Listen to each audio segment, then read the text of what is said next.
ఢిల్లీలో పర్యటిస్తున్నాడు. 3 రోజుల పాటు ఢిల్లీలోనే ఉండనున్నారు. ఈ రోజు ఉదయం 10 గంటల 15 నిమిషాలకు ప్రధాని మోదీతో చంద్రబాబు భేటీ కానున్నారు. రాష్ట్రానికి ఆర్థిక సాయం, ఇతర అంశాలను ప్రధాని మోదీకి సీఎం చంద్రబాబు వివరించనున్నారు. అనంతరం పలువురు కేంద్ర మంత్రులతో చంద్రబాబు సమావేశం కానున్నారు. హోంశాఖ మంత్రి అమిత్ షాతోనూ చంద్రబాబు భేటీ కానున్నారు. ఆ తర్వాత ఆర్థిక శాఖ మంత్రి నిర్మలా సీతారామన్తో సమావేశం కానున్నారు. పోలవరం, అమరావతి రాష్ట్ర ఆర్థిక పరిస్థితిపై నిర్మలా సీతారామన్కు నివేదిక సమర్పించనున్నారు. ఆ తర్వాత ఉపరితల రవాణా, వాణిజ్య శాఖ మంత్రులు, గ్రామీణాభివృద్ధి, పట్టణాభివృద్ధి శాఖల మంత్రులను కూడా కలిసే అవకాశం ఉంది.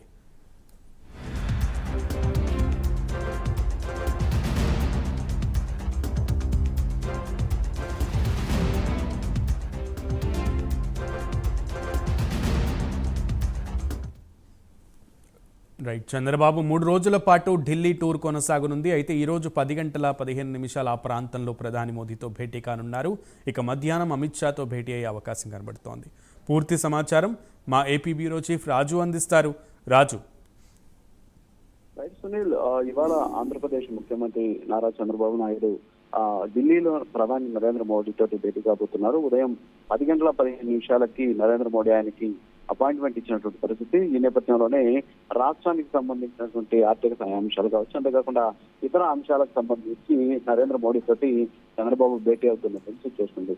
ఎస్పెషల్లీ రాష్ట్రానికి సంబంధించి జీవనాడిగా చెప్తూ ఉన్నటువంటి పోలవరం ప్రాజెక్టుకు సంబంధించినటువంటి నిధులు కావచ్చు, అంతేకాకుండా అంతర్జాతీయ నిపుణుల బృందం వచ్చినటువంటి నేపథ్యంలో ఆ బృందం ఇచ్చినటువంటి నివేదికతో పాటు జలశక్తి మిషన్ కి సంబంధించినటువంటి అధికారుల నేతృత్వంలో ఇటీవల ఇచ్చినటువంటి ప్రాథమిక నివేదికతో పాటు అసలు పోలవరం ప్రాజెక్టు నిర్మాణానికి ఎంత వ్యయం కాబోతుంది అనేటువంటి ఒక పీపీటీ ఎక్స్ సంబంధించిన పవర్ పాయింట్ ప్రెజెంటేషన్ కూడా ఆయన ఇచ్చేటువంటి అవకాశాలు కనిపిస్తున్నాయి. దీంతో పాటు అమరావతి రాజధాని అంశానికి సంబంధించినటువంటి కేంద్రం నుంచి రావాల్సినటువంటి నిధులను రాబట్టేటటువంటి ఆ క్రమంలో భాగంగా ఆయన ఇక్కడికి ఢిల్లీకి వెళ్తూ ఉన్నటువంటి ఆ పరిస్థితి ఉంది. సో ఢిల్లీకి వెళ్లి ప్రధాని నరేంద్ర మోడీ తోటి భేటీ అయిన తర్వాత పన్నుల్లో వచ్చేటటువంటి రాష్ట్రాలకు రావాల్సినటువంటి వాటాన్ని పెంచాలి అని చెప్పేసి కూడా ఆయన కోరేటటువంటి అవకాశం ఉన్నాయి. ఎందుకంటే గతంలో చంద్రబాబు నాయుడు ముఖ్యమంత్రిగా ఉన్నటువంటి సందర్భంలోనే రాష్ట్రాలకు ఇచ్చేటటువంటి ఆ వాటాన్ని కూడా పెంచినటువంటి పరిస్థితి. సో ఇప్పుడు రాష్ట్రాలు సర్వైవ్ కావాలంటే ఖచ్చితంగా ఆ కేంద్రానికి చెల్లిస్తున్నటువంటి పన్నుల్లో వాటాన్ని పెంచాలి అని చెప్పేసి ఆయన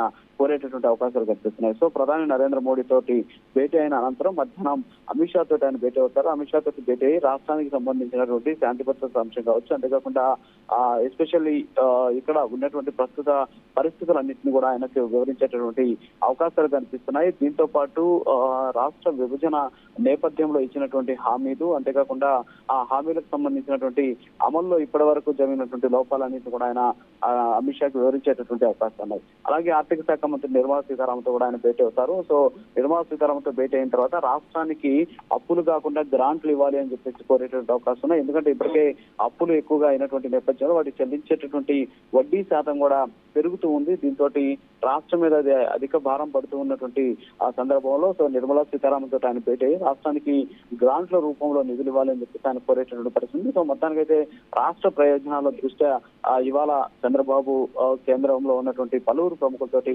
భేటీ అవుతున్నటువంటి సిచ్యువేషన్ కనిపిస్తుంది. సునీల్. రైట్ రాజు. అయితే ఇప్పటికే 2 శ్వేతపత్రాలు విడుదల చేసింది ప్రభుత్వం.